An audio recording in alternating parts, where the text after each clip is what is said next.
What is up, a push people? So this is the final video for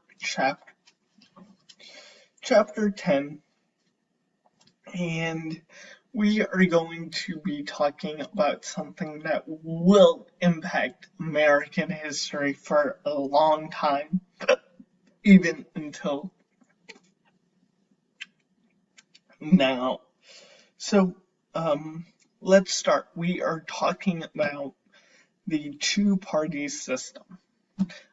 So the one-party system that had characterized Monroe's presidency during the era of good feelings had given way to a two-party system under Jackson. Supporters of Jackson were now known as Democrats, while supporters of his leading rival Henry Clay were called Whigs. The Democratic Party harked back to the old Republican Party of Jefferson, and the Whig Party resembled the defunct Federalist Party of Hamilton. At the same time, the new parties reflected the changed conditions of the Jacksonian era. Democrats and Whigs alike were challenged to respond to the relentless westward expansion of the nation and the emergence of an industrial economy. So this leads to Jackson's second term, and you guys can look at the issues between the Democrats and the Whigs during the age of Jackson. There's a chart in the textbook that you can look at. So that leads directly into the second term. So there was a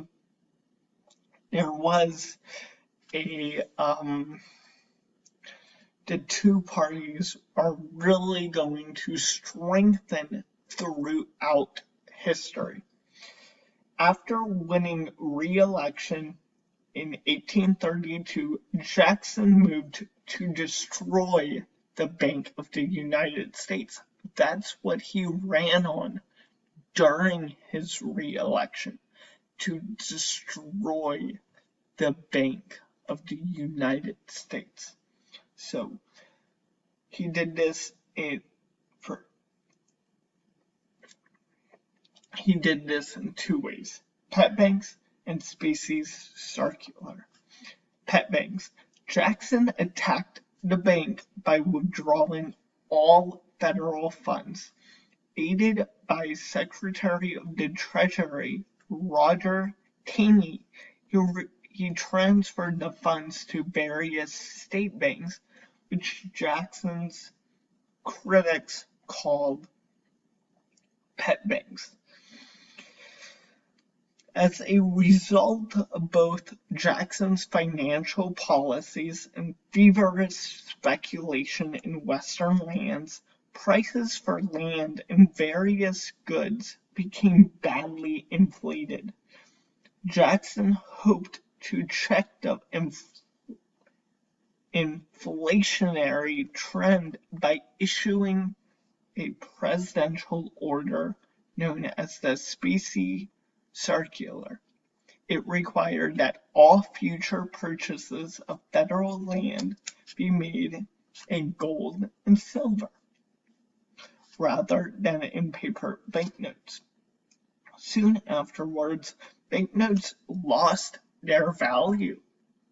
So this led to a great economic crisis right before Jackson is leaving office, that plunged the nation into debt. And then we have an election, the election of 1836. Following the two-term tradition set by his predecessors, Jackson did not seek a third term. To make sure his policies were carried out, even in his retirement, Jackson persuaded the Democratic Party to nominate his loyal vice president, Martin Van Buren, who was a master of practical politics.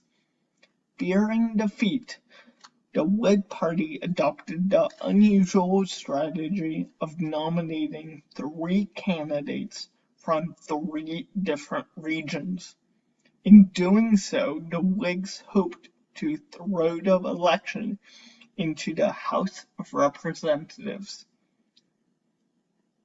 which each state had 1 vote in the selection of the president. The Whig strategy failed. However, as Van Buren took 58% of the electoral votes. So, like we discussed a few sentences ago, the United States is in a panic, is in a depression. So, just as Van Buren took office, the country suffered a financial panic as one bank after another closed its doors. Jackson's opposition to the rechartering of the Bank of the United States was only one of many causes of the panic and resulting economic depression. But the Whigs were quick to blame the Democrats for their laissez-faire economics, which advocated for little federal involvement in the economy, just like the Republicans today. So let's talk about the log campaign and hard cider campaign, the log cabin and hard cider campaign of 1840. In the election of 1840, the Whigs were in a strong position to defeat Van Buren and the Jacksonian Democrats. Voters were unhappy with the bad state of the economy. In addition, the Whigs were better organized than the Democrats and had a popular war hero, William Henry Harrison, as their presidential candidate. The Whigs took campaign hoopla to new heights.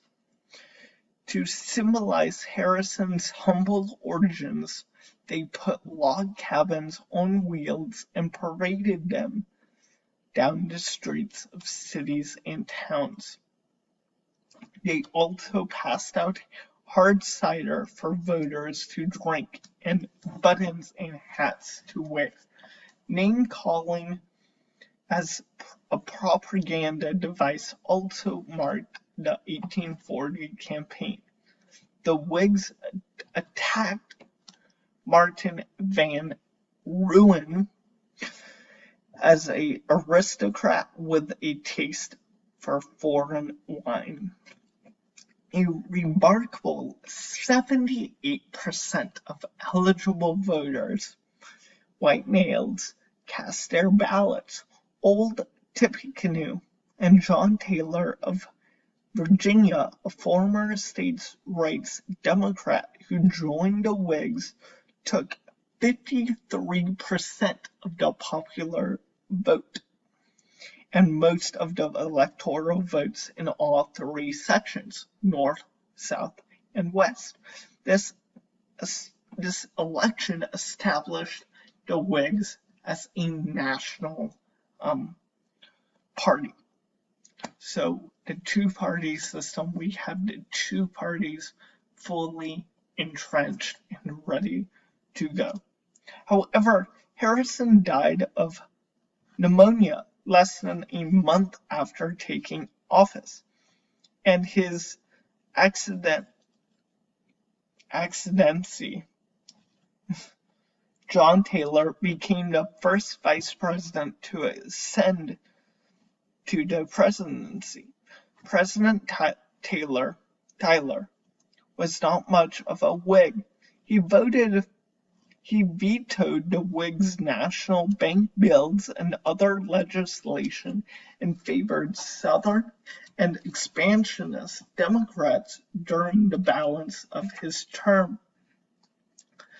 The Jacksonian era was in its last stage and came to an end with the Mexican War and increased focus on the issue of slavery, which we will get to in our next chapter next week. So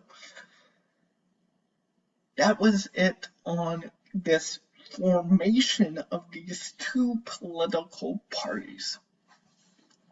And no, we didn't follow George Washington's farewell address advice to not split the country into political parties. We did that, and we are still doing that today. So that's it. Remember, your assignment is due on Monday at 11:59. See you guys next week.